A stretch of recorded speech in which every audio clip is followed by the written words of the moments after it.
Besides documenting and videotaping every time I got to speak to our lawmakers, I've also kept a log of the crime stories reported in the media by people who in most cases never gambled before until casinos became available.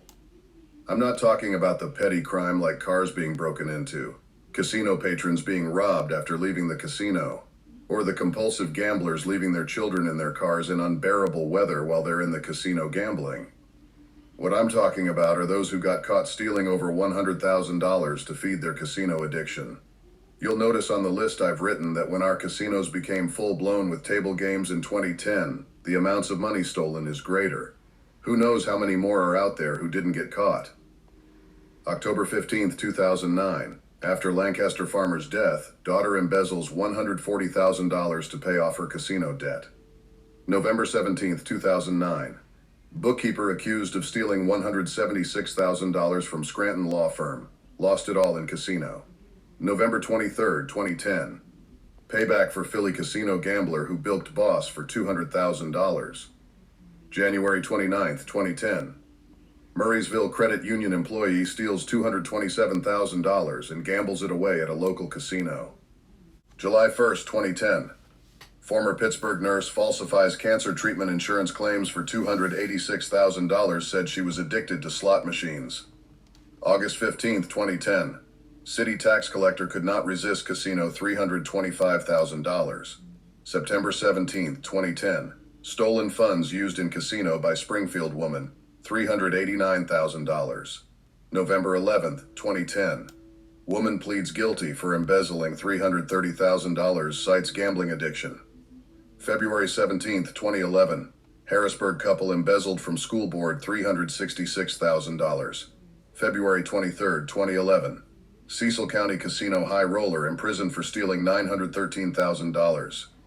March 1, 2011. Woman gets prison term for embezzling $395,000. April 20, 2011. Hellertown woman stole $290,000 from county nonprofit. April 21, 2011. Ex-Lower Swatara Township tax collector charged for embezzling over $324,000. June 23, 2011. Manager jailed for theft from Hanover business $330,000. August 22, 2011. Scranton man arrested for allegedly stealing $400,000. November 21, 2011. Schuylkill woman embezzles from club $311,000. December 23, 2011. Monroeville bookkeeper steals almost $440,000 to support her casino gambling. December 24, 2011. Indiana County man charged with embezzling $1 million to pay off casino debt. January 29, 2012. Archdiocese of Philadelphia employee embezzles $1 million and gambles it away in casinos. February 25, 2012. Former financial manager for the Penn Allegheny Health System siphoned more than $700,000 to gamble at casinos. March 8, 2012. Bristol woman steals nearly $300,000 from estate of a former friend and loses it at casinos in Bensalem and Philadelphia. March 12, 2012. Secretary stole staggering $643,000 from ambulance company, lost it all in casinos. May 21, 2012.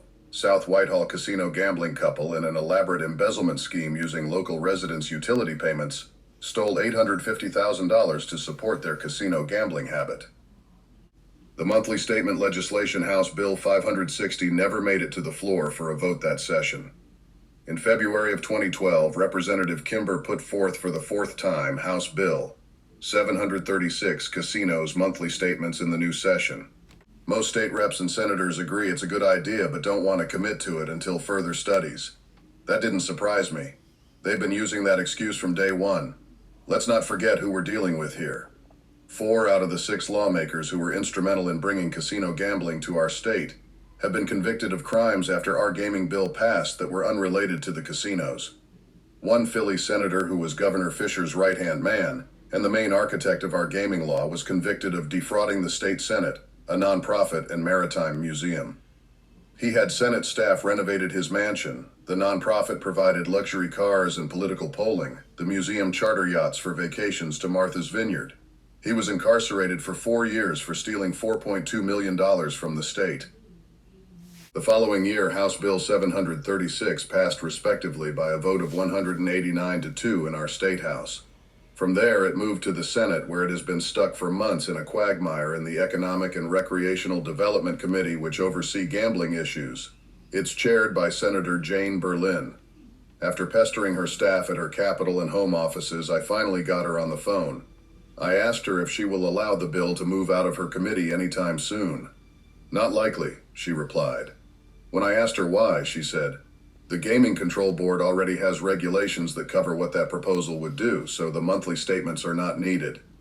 Before getting off the phone with Senator Jane Berlin, I asked her if her decision is based on the casino in her district paying a $10 million hosting fee annually, and she hung up on me.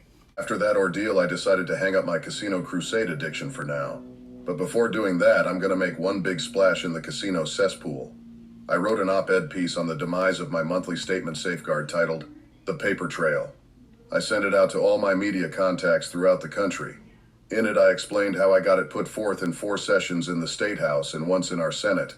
That's 8 years under 2 administrations and 2 governors who both said they support casinos sending out monthly statements when I first made them aware of this provision.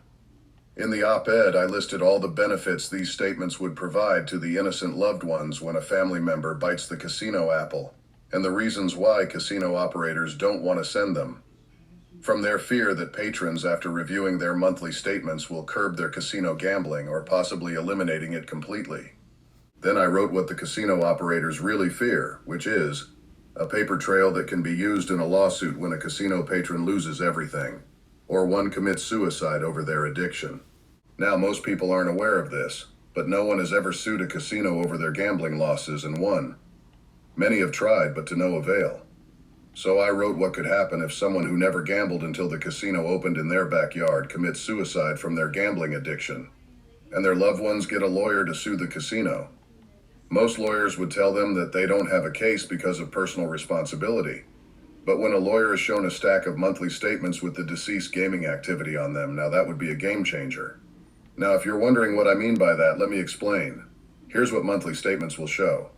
Let's say the deceased was gambling excessively and losing thousands of dollars week after week while being served free alcohol beverages, cashing personal checks using ATM machines, getting casino interest-free credit, while justifying their losses with the comps they're receiving in an environment that has no consumer protection and is open 24/7. If a lawyer were to present this information on written statements from the casino, I can't imagine that a jury wouldn't find the casino liable for breeding this once normal person who never gambled before into a compulsive gambling degenerate. Now, if that were to happen and one case is awarded to the plaintiff, the floodgates would open and the gaming industry would be facing the same legal problems that the tobacco industry and the Catholic Church been addressing since they've been exposed. This is the main reason why my safeguard will never become the law and why both governors here in Pennsylvania and the one in Massachusetts threw me and my casino monthly statements under the bus once they had control of the casino cash cow. Their main concern is filling gaming tax coffers and could care less about the patrons and their loved ones who will get buried in these joints. The op-ed I wrote got published in a Philly newspaper and got picked up by newspaper publications in other casino states. The paper trail story got me interviews throughout the country, mostly by phone and with Skype that lets you do online video calls. A Detroit TV station had me on to talk about how the 3 casinos there are doing over $1 billion a year, while the city of Detroit files for bankruptcy.